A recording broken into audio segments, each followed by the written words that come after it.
Hello, good morning class. Vibrant परिवार के इस digital platform vibrant e learning पर एक बार फिर से आप सभी का स्वागत है। चलिए, इसमें अपन टेस्ट आईडी 05 का सॉल्यूशन देखेंगे। आई होप पेपर अच्छा हुआ होगा। फिर भी कोई क्वेश्चन हो जिसमें ज़्यादा टाइम लगा हो या फिर कोई ऐसा क्वेश्चन हो जिसमें जो आपको आया ही नहीं हो, उस दोबारा देखें, ठीक है ना। ध्यान से देखिएगा हर एक क्वेश्चन को।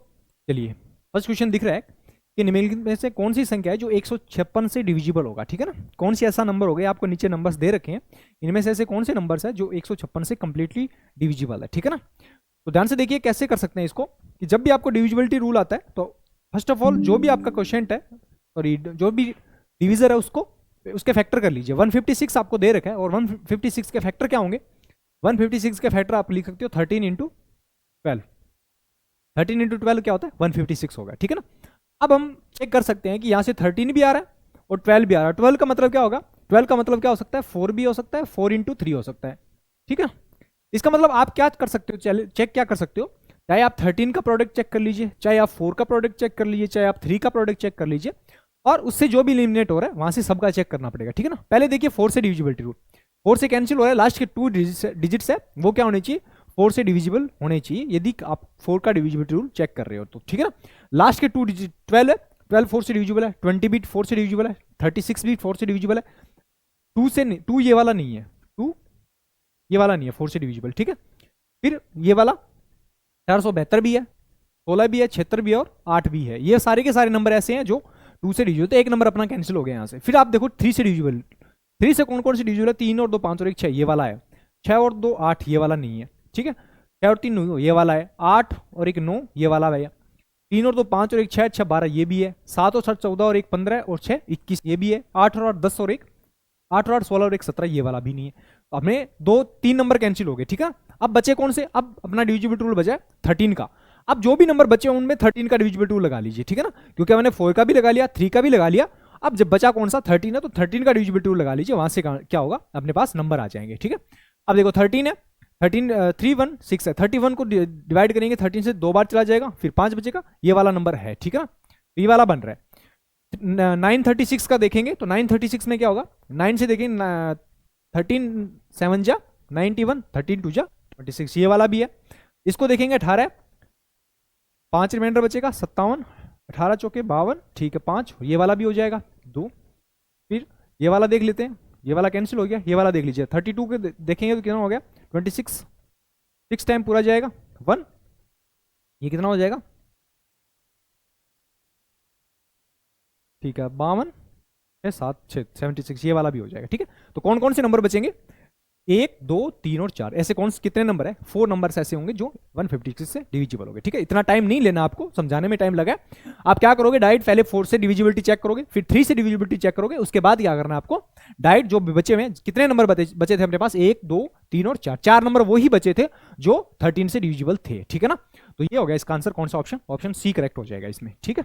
चलिए नेक्स्ट क्वेश्चन देखिए, यदि 2 अंकीय संख्या का HCF 19 हो और उनका योग 152 हो तो उनका डिफरेंस क्या होगा वो आपको बताना है, ठीक है ना। तो ध्यान से देखिए क्या दे रखा है कि मान आपको HCF दे रखा है, 2 नंबर का HCF आपको दे रखा है, HCF कितना दे रखा है 19 दे रखा है। तो मान लिया कि वो संख्या एक तो क्या है 19x है और दूसरी संख्या क्या है 19y है, ठीक है। 2 संख्या अपन यहां से कंसिडर कर सकते हैं। अब आपको इन दोनों का सम दे रखा है, तो क्या सम क्या हो जाएगा, 19x plus 19y equal to कितना हो जाएगा 152 हो जाएगा। तो यहां से 19 कॉमन कर लेंगे तो यहां कितना बच जाएगा, x plus Y is equal to कितना हो जाएगा 152 हो जाएगा। तो यहां से x प्लस वाई की जो वैल्यू है क्या हो जाएगी, x प्लस वाई की वैल्यू कितनी हो जाएगी 8 हो जाएगी, ठीक है। 8 152 को 19 से डिवाइड करेंगे कितना हो जाएगा 8 आएगा। अब 8 के इस तरह से फैक्टर कीजिए कि को प्राइम नंबर हो, ठीक है ना। कोई भी एक को प्राइम नंबर का मतलब क्या होता है, कोई भी दूसरा कोई कॉमन नहीं आना चाहिए, ठीक है, क्योंकि कॉमन आते ही क्या हो जाएगा, HCF चेंज हो जाएगा, 19 नहीं रहेगा। तो क्या लिख सकते हैं अपने 1 प्लस 7 लिख सकते हैं, 2 प्लस 5 लिख सकते हैं, सॉरी 2 प्लस 6 ये वाला नहीं हो सकता, 3 प्लस 5 लिख सकते हैं, ठीक है। फिर क्या लिख सकते हैं 4 प्लस 4 नहीं होगा, 4 प्लस 4 5 प्लस 3 ये हो जाएंगे, ठीक है ना। अब देखिए हमें बोला क्या गया कि 2 अंकीय संख्या है, तो पहले यदि 1 और 7 लेके चलेंगे तो ये हो जाएगा 19 को x की वैल्यू यदि 19 लेके चलेंगे तो ये हो जाएगा 19 यहां से, और दूसरा क्या होगा 19 इंटू 7, 19 7 कितना हो जाएगा 133 हो जाएगा, और 133 क्या बन गया, ये 3 डिजिट का नंबर बन गया, क्या बन जाएगा ये 3 डिजिट का नंबर बन जाएगा, तो इसको अपन नहीं लेंगे, ठीक है ना। तो ये वाला नंबर नहीं होगा। फिर ये बचा, इसका मतलब 19 को 3 से मल्टीप्लाई करेंगे कितना बचेगा, 57 हो जाएगा। 19 से 57, और ये 5 से मल्टीप्लाई करेंगे कितना, 19 5 95 हो जाएगा। ये दो नंबर क्या हो रहे हैं, दो डिजिट्स के नंबर आ रहे हैं। इसका मतलब अपना आंसर भी क्या हो जाएगा, 57 और 96, दो नंबर हो जाएंगे। आपको पूछा क्या गया है, इन दोनों का डिफरेंस पूछा गया है, तो 95 माइनस 57 कितना हो जाएगा, 38 हो जाएगा। कौन सा ऑप्शन हो जाएगा, ऑप्शन बी करेक्ट हो जाएगा। इसमें दोनों का डिफरेंस पूछा है, तो 95 में से 57 माइनस करेंगे तो कितना आएगा, 38 आ जाएगा। ऑप्शन बी करेक्ट हो जाएगा इसमें। चलिए नेक्स्ट क्वेश्चन देखिए।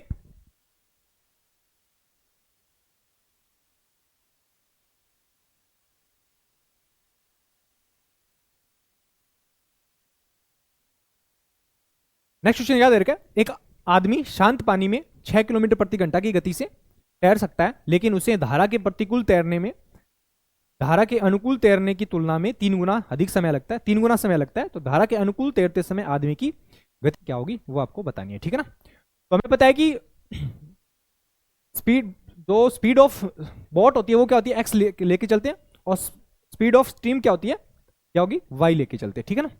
ये बोट और स्टीम की स्पीड होती है अपने पास, ठीक है। अब जो डायरेक्शन में, अनुकूल डायरेक्शन में चल रही है, तो दोनों की स्पीड क्या हो जाती है, ऐड हो जाती है। एक्स प्लस वाई, क्या बोला गया आपको कि 6 किलोमीटर प्रति घंटा से तैरता है, यदि उसके धारा के प्रतिकूल तैरने में धारा के अनुकूल तैरने की तुलना 3 गुना अधिक समय लग रहा है, ठीक है ना। एक्स प्लस वाई और एक्स माइनस वाई, धारा के विपरीत जाएगा तो एक्स माइनस वाई होगा। टाइम कितना लग रहा है, 3 गुना अधिक टाइम लग रहा है। इसका मतलब 1:3 है टाइम का रेशियो।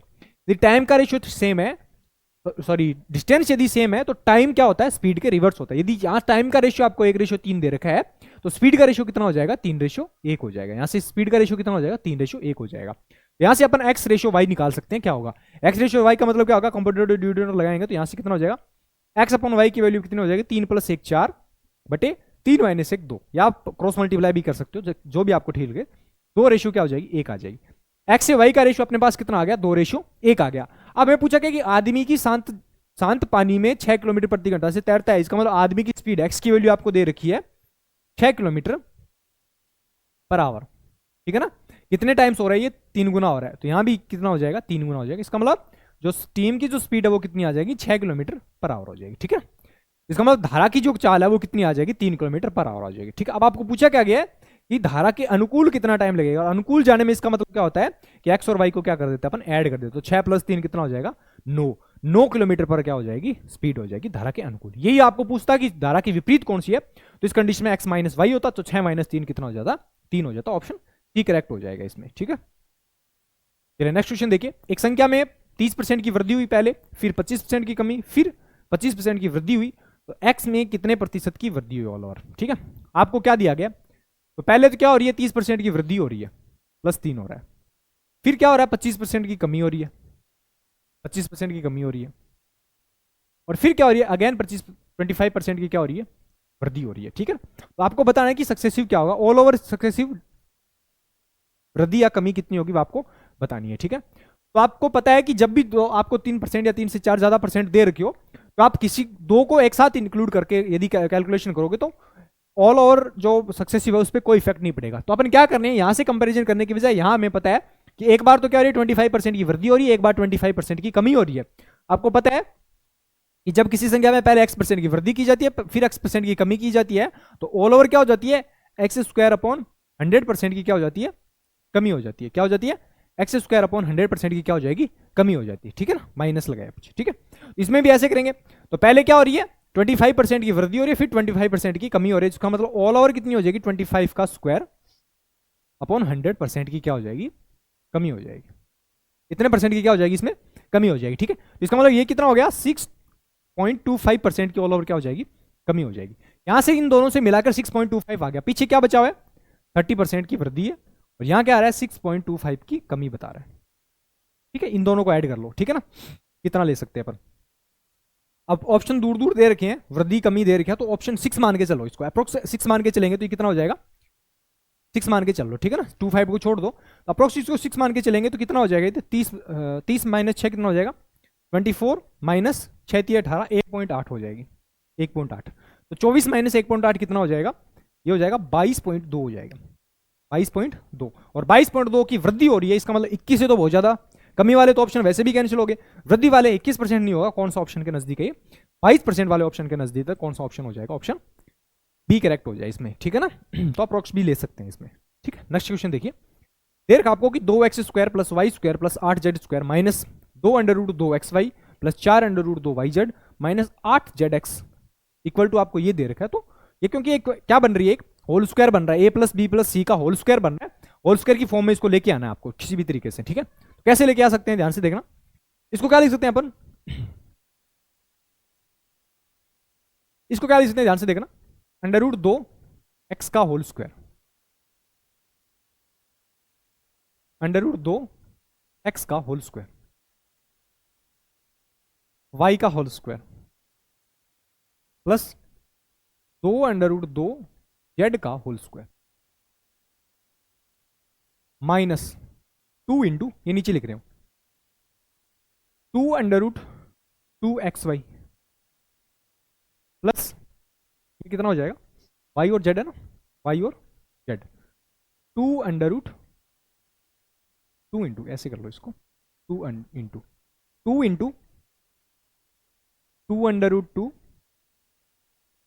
yz माइनस ये कितना हो जाएगा, 2 इंटू एक्स और जेड है ना, √2 x इंटू 2√2z, ये वाला बन रहा है, देखिए ध्यान से, ठीक है ना। क्या बन रहा है, a² plus b² plus c² minus 2ab plus 2bc plus 2a minus 2ac, ये वाला फॉर्मूला बन रहा है। अब देखिए ध्यान से, नेगेटिव साइन यहां आ रहा है, कहां आ रहा है, जहां पे x है वहां क्या आ रहा है, नेगेटिव साइन आ रहा है। इसका मतलब x की जो वैल्यू है क्या है, नेगेटिव है, तो ये वाला नेगेटिव कर लेंगे, ठीक है ना। इसका मतलब ये किसका फॉर्मूला लेंगे, a प्लस बी प्लस सी का होल क्यूब बनेगा, तो a का मतलब माइनस √2x प्लस y और प्लस 2√2z का होल स्क्वायर का फॉर्मूला है। और इसके इक्वल टू अपने को क्या दे रखा है, ax प्लस y और प्लस dz का होल स्क्वायर दे रखा है, ठीक है। यहां से अभी कंपैरिजन करेंगे तो x इक्वल टू क्या हो जाएगा, a इक्वल टू क्या बन जाएगा, x का कोफिशिएंट क्या है, a है, तो यहाँ x का कोफिशिएंट क्या है, माइनस के √2 है, y equal to sorry b equal to आपको y इक्वल टू y दे रखा है, b इक्वल टू क्या दे रखा है, z का कोफिशिएंट कितना है, z का कोफिशिएंट कितना है, 2√2 दे रखा है। आपको a और b की आपने यहां से वैल्यू निकाली, अब आपको वैल्यू फाइंड करनी है उसकी, a² plus b² minus ab की वैल्यू फाइंड करनी है। तो a² माइनस b² की वैल्यू यहां से पुट करेंगे, तो a² का मतलब कितना हो जाएगा, माइनस √2 का होल स्क्वायर प्लस ये कितना हो गया, b² मतलब 2√2 का होल स्क्वायर और माइनस ये कितना होगा, 2√2 इंटू 2√2 और माइनस माइनस क्या बन जाएगा, प्लस बन जाएगा। ये तो बन जाएगा यहां से 2 प्लस ये कितना बन जाएगा 8, ये कितना बन जाएगा 4, 2 2 4 बन जाएगा, ठीक है। 8 और 4 12 और 2 कितना बन जाएगा, 14 बन जाएगा, ठीक है। तो इसका मतलब इसका आंसर कितना हो जाएगा, 14, ऑप्शन बी करेक्ट हो जाएगा इसमें। चलिए नेक्स्ट क्वेश्चन क्या दे रखा है कि 6% पर एनएम की ब्याज दर पर 3 साल के लिए धनराशि पर साधारण ब्याज कितना है, 6750 रुपए, समान अवधि के लिए समान दर पर एक ही राशि पर चक्रवर्ती ब्याज क्या अर्जित होगा जो वार्षिक रूप से निकटतम है, ठीक है ना। आपको दे रखा है कि 6% रेट है और 3 साल के लिए आपको एसआई मिल रहा है 6750 रुपए, तो सेम रेट सेम टाइम के लिए आपको सीए कितना मिलेगा उसी प्रिंसिपल पे वो आपको बताना है, ठीक है ना। तो पहले यहां से प्रिंसिपल निकालिए, आपको पता है कि 6% की रेट से 3 साल में टोटल ब्याज कितना मिलेगा, 6 इंटू 3 18% का ब्याज मिल जाएगा, टोटल 18% का ब्याज मिल जाएगा। 18% की वैल्यू आपको कितनी दे रखी है, 6750 रुपए दे रखी है। यहां से 1% की वैल्यू कितनी आ जाएगी, 1% की वैल्यू आ जाएगी 6750 बटे 18 और 100% की वैल्यू निकालने के लिए किससे मल्टीप्लाई कर दिया, 100। यहां से प्रिंसिपल आ गया अपने पास, ठीक है। इसको 2 से करेंगे 9 बार चला जाएगा, ये 50 हो जाएगा। 9 से करेंगे इसको 9 7 63 9 750 हो जाएगा। अब इसको करेंगे तो 00 यहाँ से 25 और 3750 रुपये, सॉरी 37,500 रुपये क्या हो गया, इसका प्रिंसिपल आ गया। ये अपने पास क्या आ गया, प्रिंसिपल आ गया। अब क्या करना है, ये इसी प्रिंसिपल पे आपको बताना है कि 6% की रेट से 3 साल का इंटरेस्ट कितना मिलेगा, ठीक है। तो पहले यहां से ऑल ओवर सक्सेसिव रेट निकाल लीजिए। आपको 6% की रेट दे रखी है और 3 साल दे रखा है, टाइम कितना दे रखा है, 3 साल दे रखा है, ठीक है। तो 6% की रेट से 3 साल का सक्सेसिव कितना होगा, फॉर्मूला आपको पता है कि 6 प्लस 6 प्लस 6 प्लस 6 इंटू 6, तो 3 से मल्टीप्लाई कर दिया बटे 100 और प्लस 6 का क्यूब बटे 10,000, ये वाला हो गया, ठीक है ना। यहाँ से कितना हो गया, 6×18 प्लस 36, ये कितना हो गया, 1.08 हो जाएगा। यहाँ से 2 के बाद डेसिमल लगा दिया, ये 216 हो गया। 0.0216 हो जाएगा। 216 हो गया तो 3 के बाद 4 के बाद डेसिमल है तो 216 हो जाएगा यहाँ से, ठीक है। ये कितना हो जाएगा, 18 और 1 19 पॉइंट, 18 और 2 10 16, ठीक है। इतने परसेंट का अप्रोक्स हो जाएगा यहाँ से, ठीक है। अब ध्यान से देखना, आगे नया निकाल के अपन यहाँ तक ही निकाले, 19.1 तक निकाल रहे हैं। 19.1 कितने का, 19.1%, सॉरी यहाँ निकाल लीजिए। 19.1% निकालना है आपको, कितने का, 37,500 का, 37,500 का, ठीक है।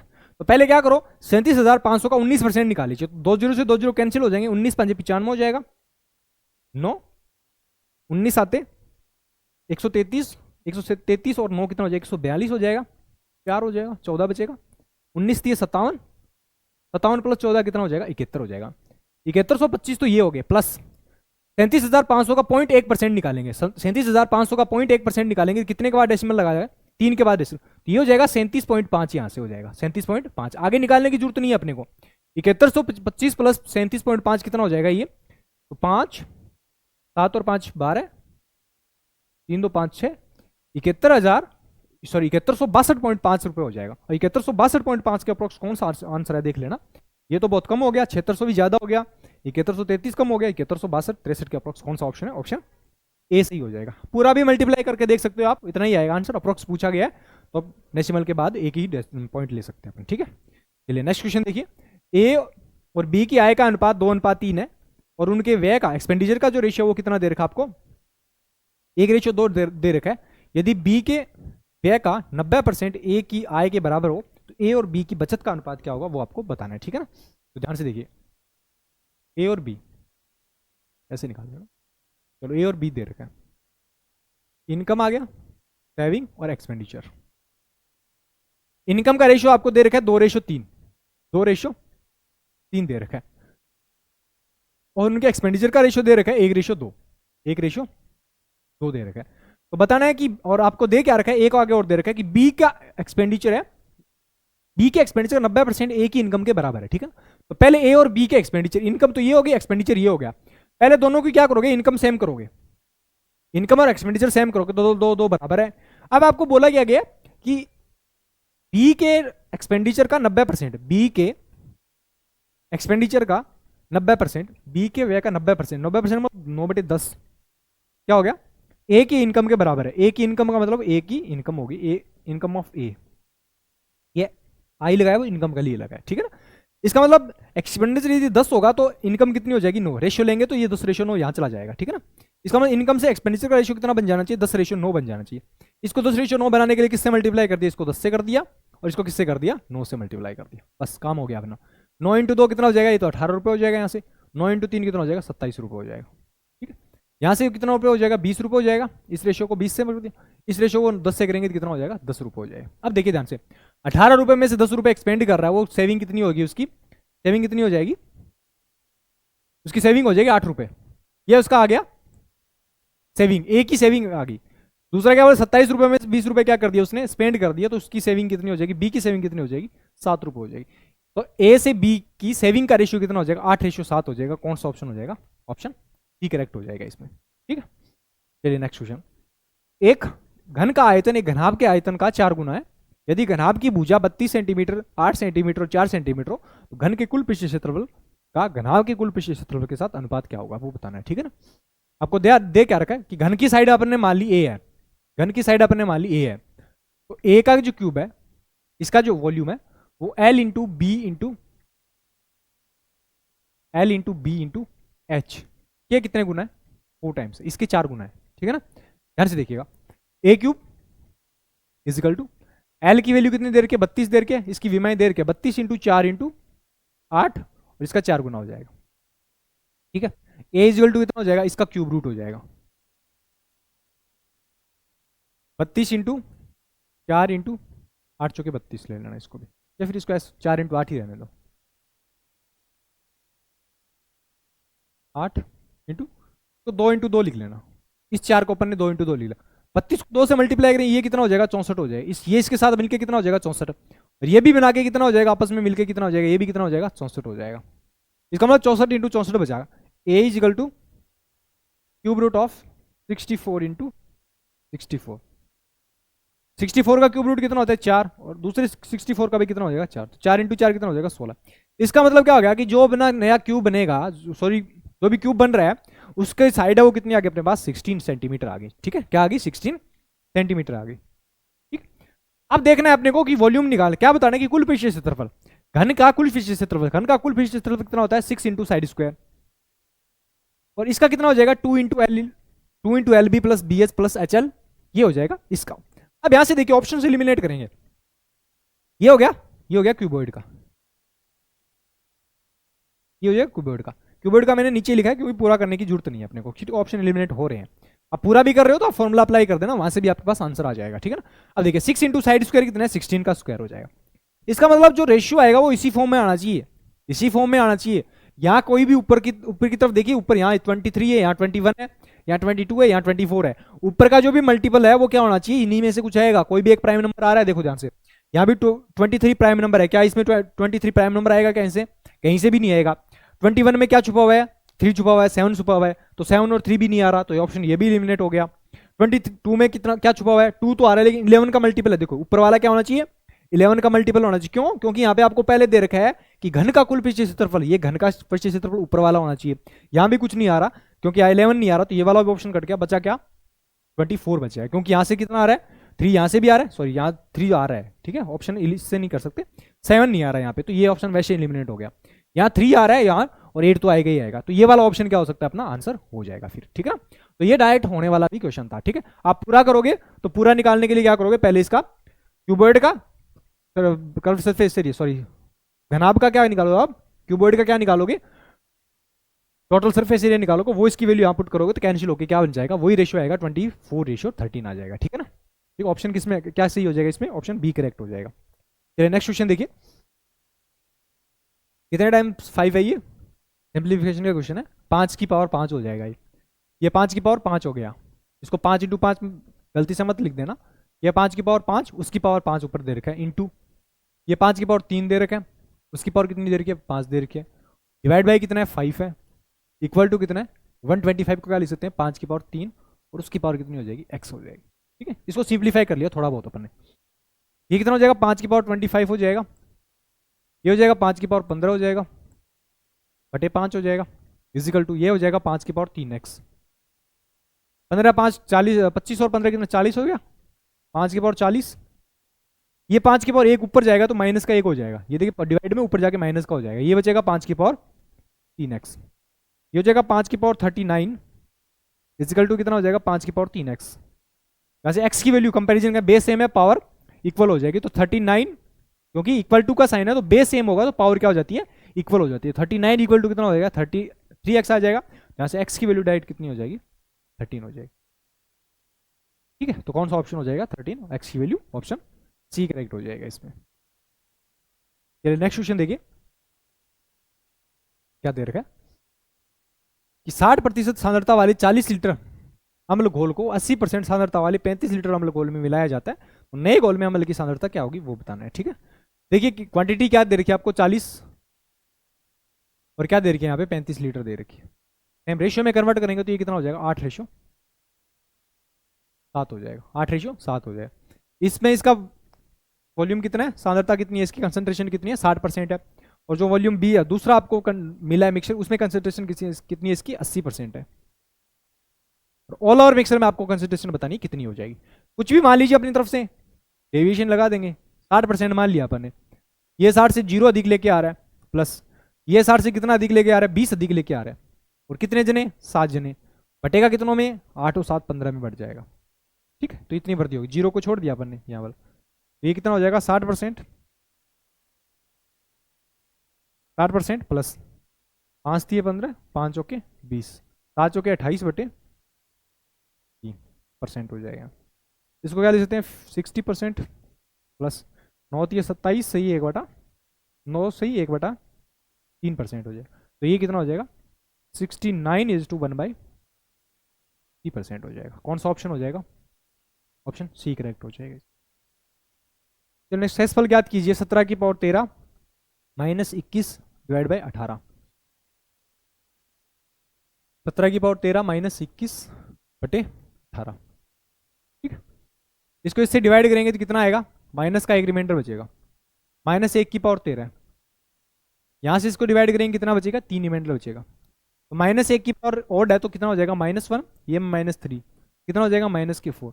और जब भी नेगेटिव रिमाइंडर बचे तो क्या करते हैं अपन, जो भी अपने पास डिविजर है उसमें से माइनस करते, तो 18 - 4 कितना हो जाएगा, 14 हो जाएगा। ठीक है, तो इसका मतलब इसका रिमाइंडर कितना बचेगा, ऑप्शन सी 14 बच जाएगा। फिर नेक्स्ट क्वेश्चन, 12% साधारण ब्याज पर 4 वर्षों में 5660 रुपए के ऋण को कौन सी वार्षिक किस्त से भुगतान किया जाएगा। ठीक है, आपको दे रखा है ड्यू डेबिट कितना है, 5664 रुपए है, एक लोन लिया है, ये आपको चुकाना है 5664 रुपए, ड्यू डेबिट है। ठीक है ना, ड्यू डेबिट ही निकालते हैं अपन लास्ट में। ठीक है, और उसके बाद क्या, 12% रेट है, तो आपको ईच इंस्टॉलमेंट की वैल्यू निकालनी कि कितनी हो गई, सीआई पे दे रहे हैं अपन। ठीक है ना, साधारण ब्याज पे दे रहे हैं, तो आपको ड्यू डेबिट दे रखा है, ड्यू डेबिट डीडी कितना दे रखा है, 5664 रुपए दे रखा है, रेट दे रखी है 12%। ठीक है, कितनी की इंस्टॉलमेंट है, टाइम कितना दे रखा है आपको, टाइम दे रखा है 4 साल। अब ध्यान से देखिए, मान लिया कि ईच इंस्टॉलमेंट की जो वैल्यू है, लेट ईच इंस्टॉलमेंट की जो वैल्यू है वो मान लिया अपन ने 100 रुपए मान ली। ठीक है, आपने क्या किया, एक साल के बाद आपने 100 रुपए लिए, आज आपने पैसे लिए किसी से, उसके एक साल के बाद आप क्या करोगे, पहली इंस्टॉलमेंट दोगे। ठीक है ना, किसी को पहली इंस्टॉलमेंट दोगे, तो 100 रुपए हो गए, 100 रुपए पर ब्याज कितना लगेगा, 4 साल के लिए है, तो आप इंस्टॉलमेंट एक साल के बाद देना स्टार्ट करते हो, तो पहले साल पर यानी 100 रुपए पर ब्याज कितना लगेगा, 12% की रेट से 3 साल का ब्याज लगेगा, 12% की रेट से 3 साल का ब्याज लगेगा। दूसरी इंस्टॉलमेंट दोगे वो दूसरे साल के एंड में दोगे, तो उस पर ब्याज कितना लगेगा, 2 साल का ब्याज लगेगा, 12% की रेट से 2 साल का ब्याज लग जाएगा उस पर, सॉरी 2 साल का। तीसरी इंस्टॉलमेंट पे आप दोगे, उस पर 12% की रेट से 1 साल का ब्याज लगेगा, और चौथी इंस्टॉलमेंट जैसे ही आप दोगे पूरा आपका जो लोन है वो रुक जाएगा। ठीक है ना, इसका मतलब इस पर ब्याज कितना दिया आपने, 0 रुपए का ब्याज दिया। टोटल आपने पैसे चुकाए कितने, 400, तो यहां से हो गए, प्लस यहां से कितने हो गए, 12 दिए 36, यहां से प्रिंसिपल तो 100 रुपए ही है ना, यहां से 12 दुए 24, यहां से 12 का 100, सॉरी 12, क्योंकि प्रिंसिपल आपने 100 रुपए माना है, तो यहां से 100 से भी मल्टीप्लाई होगा तो 12%, 100 से परसेंट से 100 कट जाएगा पूरा पूरा। ठीक है, 36, 12, 36, 36 कितना हो जाएगा, 72 हो जाएगा। तो आपने लिया कितना, 12, 472 रुपए, ड्यू डेबिट आपका है कितना, 472 रुपए, आपको ये दे कितना रखा है, 5664 रुपए दे रखे, 5664 रुपए दे रखे। तो कितने गुना हो रहा है ये देखो, 12 गुना हो रहा है अप्रोक्स। ठीक है ना, ये 12 गुना हो रहा है, 12 दुए 24, 12 7 84, और 2 86, 8 12 चौके 48 और 6 56। ठीक है, 48 और 8 56। ठीक है, इसका मतलब 1 यूनिट की वैल्यू कितनी आ गई, 12 आ गई, और 100 यूनिट की वैल्यू आपको निकालनी है, 100 ईच इंस्टॉलमेंट की वैल्यू कितनी है, 100 रुपए, तो 1200 रुपए इंस्टॉलमेंट हो जाएगी। तो कौन सा ऑप्शन हो जाएगा, ऑप्शन सी करेक्ट हो जाएगा, 1200 रुपए। ठीक है ना, चलिए नेक्स्ट क्वेश्चन देखिए, यदि 3 बकरियां या दे रखा, ध्यान रखना। ठीक है ना, 5 भेड़ एक खेत को 54 दिनों में चर सकती है, तो 6 बकरियां और 8 भेड़े उसी खेत को कितने दिनों में चर सकती है। ठीक है,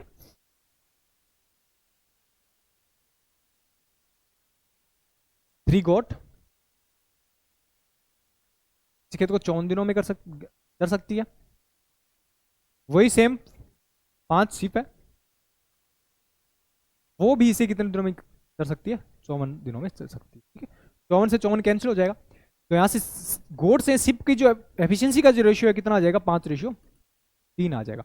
जब आपको एफिशिएंसी पूछता तो 5:3 हो जाती। ठीक है, लेकिन हमें पूछा क्या गया कि 6 बकरियां और 8 भेड़ें उस खेत को कितने दिनों में चरेगी। टोटल पहले खेत की कैपेसिटी निकाल लीजिए, टोटल वर्क निकाल लीजिए, ये 5 याद रखेंगे, 5 दिए 15 इंटू 54 हो जाएगा, ये टोटल वर्क हो गया अपना, ये टोटल वर्क हो गया। अब क्या पूछा गया कि 6 बकरियां 6 गोट है प्लस 8 भेड़ है, 8 सीप है, तो 6 इंटू ग्रेप जो गोट है उनकी एफिशिएंसी कितनी है, 5 है, प्लस 8 इंटू जो भी सिप है उसकी एफिशिएंसी कितनी है, 3 है, तो 6 5 30 हो जाएगा, प्लस 8 3 24 हो जाएगा, टोटल कितना हो गया, 54। इसका मतलब इन सबकी मिला के एफिशिएंसी कितनी आ जाएगी, 54। 54 से डिवाइड कर दिया, कितने दिन लगेंगे, 54 से 54 कैंसिल हो जाएगा, बचा कितना, 15 दिन लग जाएंगे। ठीक है, इसका मतलब 6 बकरियां और 8 भेड़ों को चरने में कितने दिन लगेंगे, 15 दिन लगेंगे, ऑप्शन ए सही हो जाएगा आपका। ठीक है, 6 बकरियां और 8 भेड़ों को चरने में कितने दिन लगेंगे, 15 दिन लगेंगे, ऑप्शन ए सही हो जाएगा आपका। ठीक है, 6 बकरियां और 8 भेड़ों को चरने में कितने दिन लगेंगे, 15 दिन लगेंगे, ऑप्शन ए सही हो जाएगा आपका। ठीक है, चलिए नेक्स्ट क्वेश्चन देखिए। राम एक वस्तु को बेचकर 30% का लाभ कमाता है। यदि क्रय मूल्य के स्थान पर विक्रय मूल्य पर गणना की जाए तो लाभ प्रतिशत क्या होगा? ठीक है, देखिए सीपी, प्रॉफिट और एसपी 3/10 है। 10, 3 का प्रॉफिट ले लिया और कितने में सेल कर दिया? 13 में। आपको कैलकुलेट किस पे करना है? एसपी पे करना है, बस एसपी पे कैलकुलेट कर लीजिए। 3/13 इंटू 100 क्या लिख सकते हैं इसको? 300/100 लिख सकते हैं हम। 300/13 लिख सकते हैं। तो 300/13 का मतलब 13×3 39 हो जाएगा। और 13×2 बार चला जाएगा। 13×2 26 हो जाएगा। 4 40 13×3 39 23 पॉइंट समथिंग होगा। 23 पॉइंट समथिंग कौन सा? ऑप्शन सी करेक्ट हो जाएगा। ठीक है, पूरा करने की जरूरत नहीं है। ऑप्शन यदि दूर दूर है तो कैलकुलेशन से बचे। नेक्स्ट क्वेश्चन देखिए। एक निश्चित काम को पूरा करने में ए और बी बारी बारी से एक दिन काम करते हैं, जिसमें बी पहले दिन काम शुरू करता है। अगर वह काम 11 से 1/3 दिनों में पूरा हो जाता है तथा ए अकेला 48 दिनों में काम पूरा कर सकता है, तो बी अकेला उसी काम के 4 गुने को कितने दिनों में पूरा करेगा? ठीक है, वो आपको बताना है। ठीक है, ध्यान से देखिए।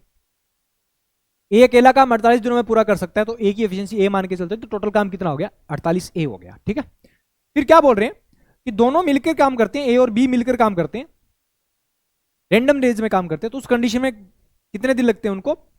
11 से 1/3 दिन लगते हैं। 11 से 1/3 दिन। अब देखिए ये ऑड नंबर है 11, ठीक है ना। इसका मतलब क्या हुआ होगा? यदि यहां 10 होता तो 5 दिन ए करता, 5 दिन बी करता, लेकिन यहां क्या दे रखा है? 11 दे रखा ऑड नंबर। और काम शुरू कौन कर रहा है? बी कर रहा है। इसका मतलब जो 5 कर लिया, जो 11वें दिन काम करेगा वो कौन करेगा? जो पहले जिसने स्टार्ट किया वो करेगा। इसका मतलब ए और बी। इसका मतलब बी है और ये वाला ए है। ए ने कितने दिन काम किया था? 5 दिन काम किया। और बी ने कितने दिन काम किया? 6 दिन काम किया। ठीक है, 5 और 6 11 दिन काम हो गया। लास्ट दिन बी ने कर दिया। अगला जो काम है वो 1/3 दिन, वो कौन करेगा? ए काम करेगा। A/3 दिन में काम कर देगा वो। कोई दिक्कत नहीं होनी चाहिए। ठीक है, ए ने 5 दिन काम किया, बी ने 6 दिन तक काम किया, और पीछे जो 1/3 बचा हुआ काम है वो किसने किया? दोबारा फिर ए ने काम किया। ठीक है ना। यहां से क्या लिख सकते हैं कि 5A प्लस, या फिर ऐसे मान लो इसको, ए ने कितने दिन काम किया? 1/3 दिन यहां और काम किया। ए ने टोटल कितने दिन काम किया? 5 से 15 और 1 16/3 दिन तक काम किया। और बी ने कितने दिन तक काम किया? बी ने 6 दिन तक ही काम किया। कैसे लिख लीजिए। ठीक है, इसका मतलब ए ने तो कितने दिन तक काम किया? 16/3 ए। और बी ने कितने दिन तक काम किया? 6 बी। ठीक, ये काम हो जाएगा बराबर। ठीक है, क्योंकि दोनों ही काम कंप्लीट ही कर रहे हैं। ये तो एक अकेला कर रहा है, फिर ये क्या कर रहा है? रैंडम रेंज में कर रहे हैं। तो इस कंडीशन में टोटल वर्क क्या हो जाएगा? बराबर हो जाएगा। यहां से इनकी कैलकुलेशन करनी है और यहां से अपने पास क्या आ जाएगा? एफिशिएंसी का रेशियो आ जाएगा। इधर आएंगे, इसको इधर लेके आएंगे तो ये कितना हो जाएगा? 48A minus 16/3A is equal to 6B हो जाएगा यहाँ। ठीक है, ये कितना होगा? 16 48 144 144 माइनस 16 कितना हो जाएगा? 128। 128/A/3 और ये हो जाएगा 6B हो जाएगा। 3 से करेंगे तो 3 बार 3 चौके 12, 3 2 6। ठीक है, 3 चौके बाद कर दिया,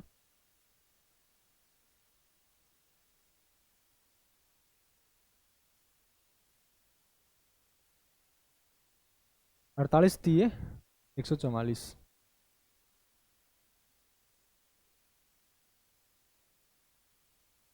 ठीक है, 128। ठीक है, कोई दिक्कत नहीं। अब यहाँ से देखिए 6 से मल्टीप्लाई करेंगे कितना हो जाएगा? 6 से डिवाइड हो रहा है क्या? कैंसिल 8 और 2 10 और 1 11। 2 से कैंसिल हो रहा है। फिर 2 से कैंसिल करेंगे तो ये तो कितना हो जाएगा? दोबारा लिखिए, 128 A/3 इजिकल टू 6B हो जाएगा। ठीक है, 2 से कैंसिल हो रहा है, 3 2 से कैंसिल हो गया, कितना हो जाएगा? 64 हो जाएगा। तो यहाँ से ए से बी की एफिशिएंसी का रेशियो कितना आ जाएगा? ए से बी की एफिशिएंसी का रेशियो आ जाएगा 3:64 हो जाएगा। 9:64 हो जाएगा। ठीक है, 9:64। ठीक है, अब ध्यान से देखिए, हमें पूछा क्या गया कि टोटल वर्क यहाँ से कितना हो जाएगा? 48 इंटू 9। ए की वैल्यू यहाँ रख दी, ये टोटल वर्क हो गया। इसका 4 गुना काम, इसका 4 गुना काम क्या हो गया? इसको 4 से मल्टीप्लाई कर दिया। ठीक है, बी कितने दिनों में करेगा? बी की एफिशिएंसी है कितनी? 64 है। ठीक है ना, तो 64 से डिवाइड कर दिया, ये इतने दिन लग जाएंगे उसको। ठीक है, 4 से करेंगे 16 बार चला जाएगा, 16 को करेंगे 3 बार चला जाएगा, और 9 इंटू 3 कितना हो जाएगा? 27 दिन लग जाएंगे। ठीक है, तो कितने दिन लग जाएंगे उसको? 64 डेज लग जाएंगे। ठीक है, ऑप्शन सी करेक्ट हो जाएगा इसमें। चलिए नेक्स्ट क्वेश्चन देखिए। PQR triangle P Q R में Q is equal to 90 degree, P Q is equal to 8, P R is equal to 17। यदि एंगल पी का बाइसेक्टर है वो क्यू आर से बिंदु एस पर मिलता है तो एस आर की लंबाई क्या होगी बतानी है आपको, ठीक है।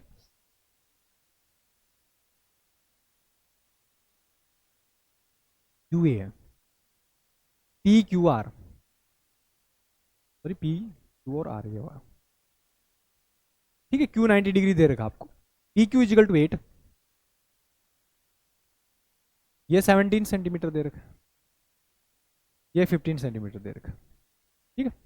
ये इसका बाइसेक्टर है पी से जो क्यू आर को एस पे इंटरसेक्ट कर रहा है, ये वाला। जब हमें तो ये बाइसेक्टर निकालते हैं आपको पता चल गया कौन सी थ्योरम लगेगी इसमें, बाइसेक्टर एंगल बाइसेक्टर थ्योरम लगेगी। और एंगल बाइसेक्टर थ्योरम क्या होती है, ये एडजेसेंट साइड को उस रेशियो में डिवाइड करता है, सॉरी ये ऑपोजिट साइड को उसके एडजेसेंट साइड के रेशियो में ही डिवाइड करता है। इनकी एडजेसेंट साइड कौन सी है, 8 और 17 वाली है, तो इसको भी किस रेशियो में डिवाइड करेगा, ये तो भी किस रेशियो में डिवाइड करेगा, ये 8 रेशियो 17 में डिवाइड करेगा। 8 रेशियो 17 का मतलब 25, 8 प्लस 17 कितना हो जाएगा 25। 25 यूनिट की वैल्यू टोटल लेंथ कितनी दे रखी है, 15 दे रखी है। इसका मतलब कितने गुना हो रहा है यहाँ से, 3/5 गुना हो रहा है।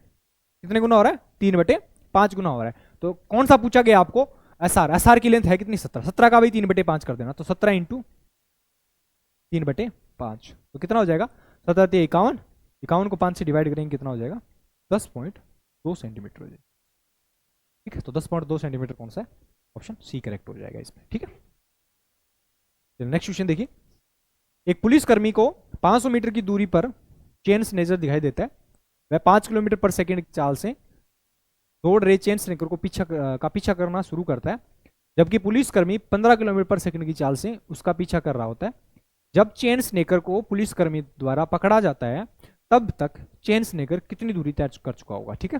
देखिए ध्यान से, टाइम सेम है, जो रेशियो स्पीड का होगा वही रेशियो डिस्टेंस का होगा, ठीक है ना। तो ये पुलिसकर्मी, ये है थीफ।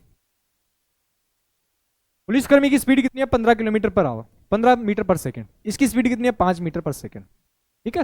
जो चोर है उसकी स्पीड कितनी है 5 मीटर पर सेकंड। स्पीड का रेशियो कितना है 3:1। टाइम कांस्टेंट हो तो जो 3:1, टाइम कांस्टेंट हो तो जो रेशियो स्पीड का होता है वही रेशियो किसका होता है, डिस्टेंस का होगा, ठीक है। बीच की डिस्टेंस दोनों की, इसका मतलब ये 3 डिस्टेंस दौड़ता है पुलिसकर्मी, तो ये कितना दौड़ता है 1 डिस्टेंस दौड़ता है। बीच का गैप कितना है 2 डिस्टेंस का, 2 यूनिट का गैप है। और गैप है कितना दोनों के बीच का, 500 मीटर का गैप है, 500 मीटर का गैप है। वैसे 1 यूनिट की वैल्यू कितनी आ जाएगी 250 आ जाएगी, 2 से डिवाइड कर दिया तो 250 मीटर आ जाएगी।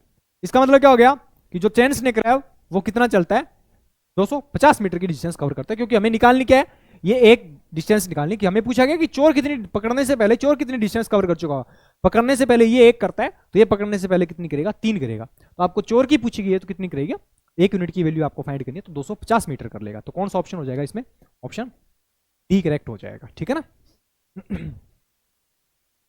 नेक्स्ट क्वेश्चन देखिए, x equal to 10 plus √11, y equal to √10 minus √11, तो find the value of 7x² minus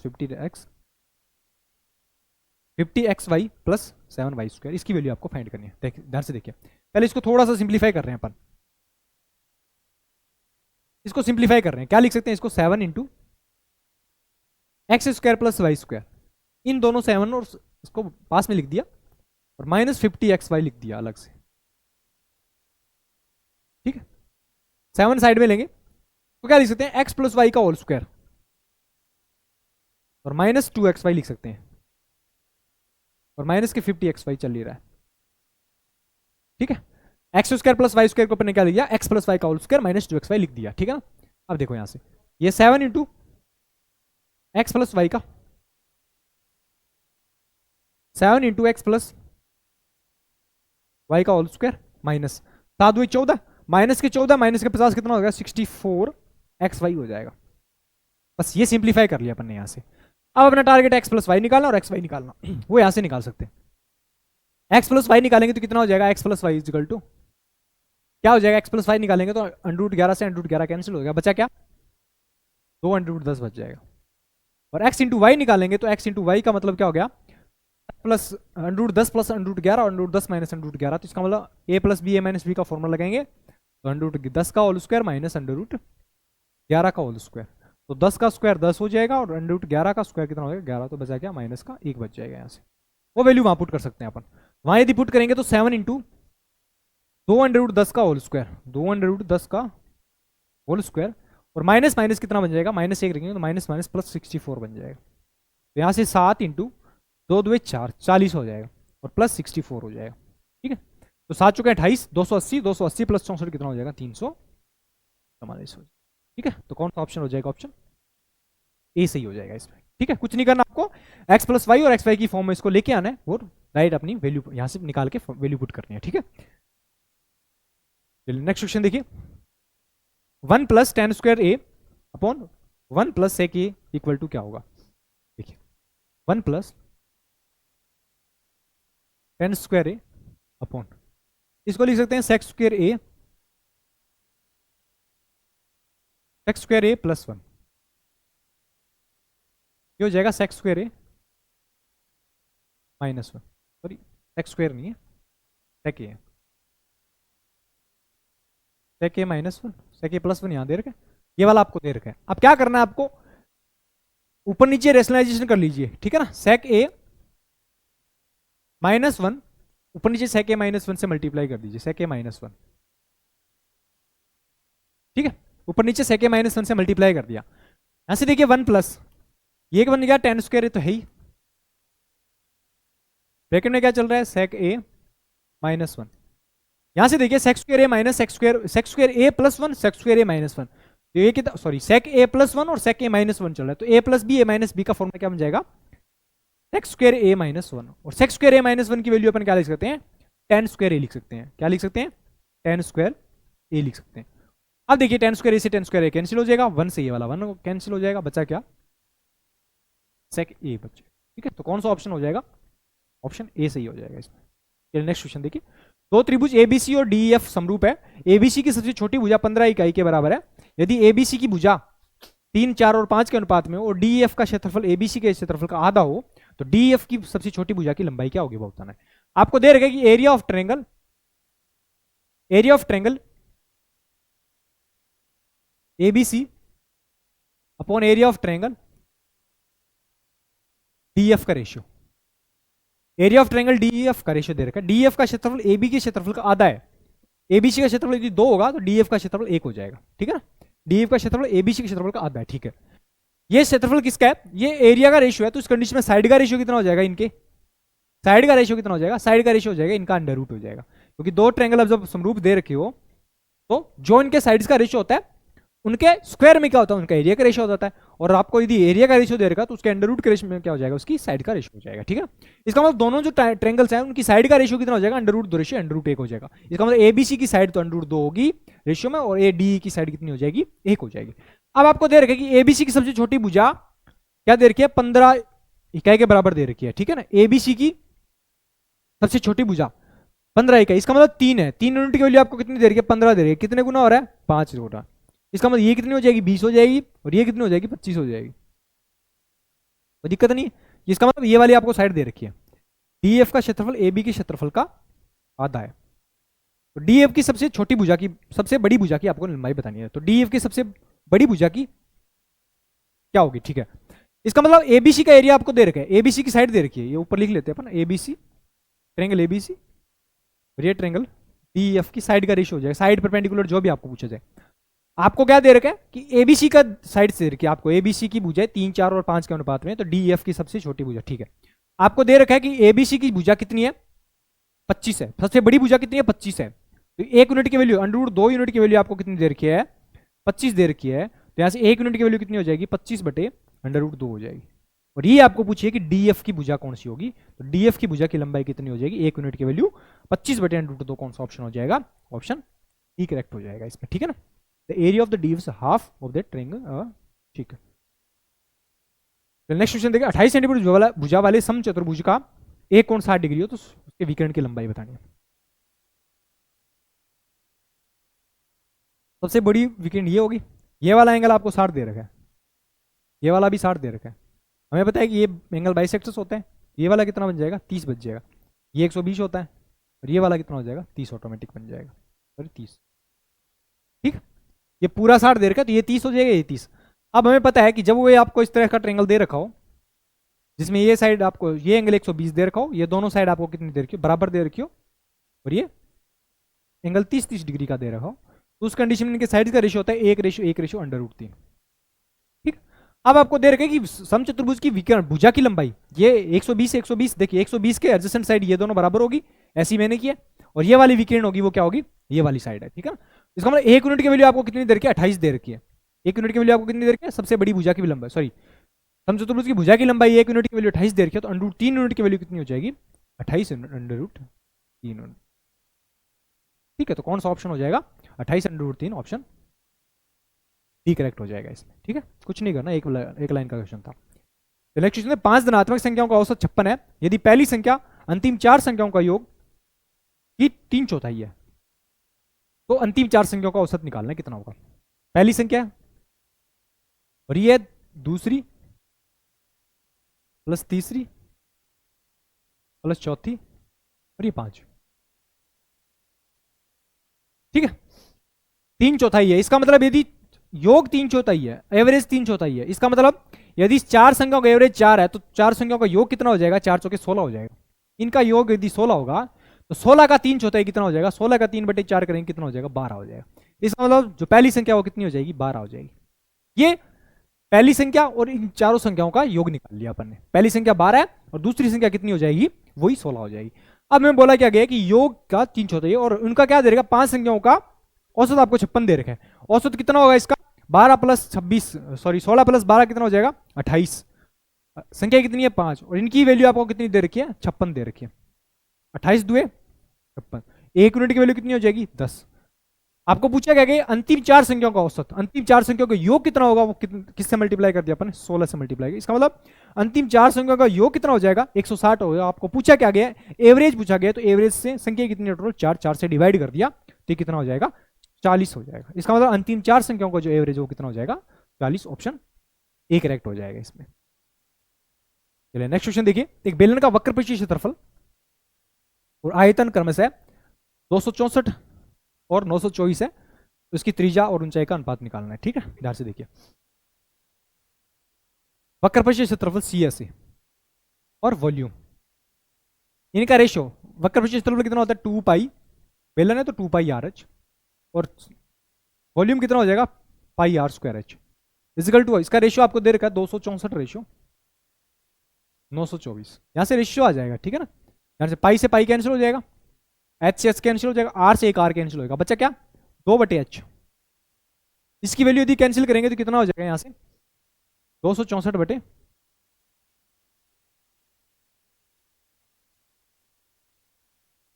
924। ठीक है, 2 से कैंसिल हो जाएगा, देखो 13 32 132 हो जाएगा। फिर किससे करेंगे, 2 2 4, तो 7 से कैंसिल हो जाएगा, 13 7 91 91 7 बार। इसका मतलब R, यहाँ R है। ठीक है, इसका मतलब R की वैल्यू कितनी आ गई, डायरेक्ट R की वैल्यू आ गई 7। R की वैल्यू कितनी आ गई 7। इसका मतलब रेडियस से कितनी आनी चाहिए, 7 आनी चाहिए। और आपको पूछा क्या है, ये पूछा गया रेडियस से हाइट का रेशियो, इसका मतलब पहला रेशियो हमेशा 7 रहना चाहिए, क्योंकि पहला रेशियो है कितना 7 है। 4 दे रखा है, ऑप्शन कैंसिल हो गया, 5 दे रखा है, ऑप्शन कैंसिल हो गया, 3 दे रखा, ऑप्शन कैंसिल हो गया, 7 वाले कौन सा है, ये वाला, ऑप्शन सी करेक्ट हो जाएगा। आप चाहे तो 7 की R की वैल्यू किसी भी एक में पुट कर देके वहां से H की वैल्यू भी निकाल सकते हो, वहां से H की वैल्यू भी कितनी आ जाएगी, 6 ही आएगी, तो ऑप्शन सी करेक्ट हो जाएगा बिना कैलकुलेशन किए। ठीक है, चलिए नेक्स्ट क्वेश्चन देखिए, cot theta is equal to √6 हो तो cosec square theta plus sec square theta upon cosec square theta minus sec square theta की वैल्यू क्या होगी, वो आपको बतानी है। ठीक है, ऐसे देखिए, यदि cot theta is equal to √6 है, तो यहाँ से tan theta is equal to कितना हो जाएगा, tan theta is equal to कितना हो जाएगा 1/√6, जस्ट रिवर्स होता है उसका। ठीक है, बस इसी का यूज करेंगे।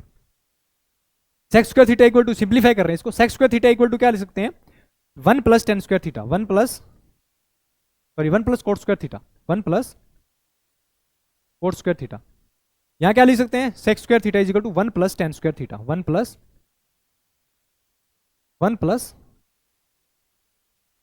Ten square theta upon cosec square theta is equal to क्या लिखते हैं 1 प्लस वही कोट स्क्वायर थीटा, और ये क्या हो जाएगा 1 माइनस टेन स्क्वायर थीटा,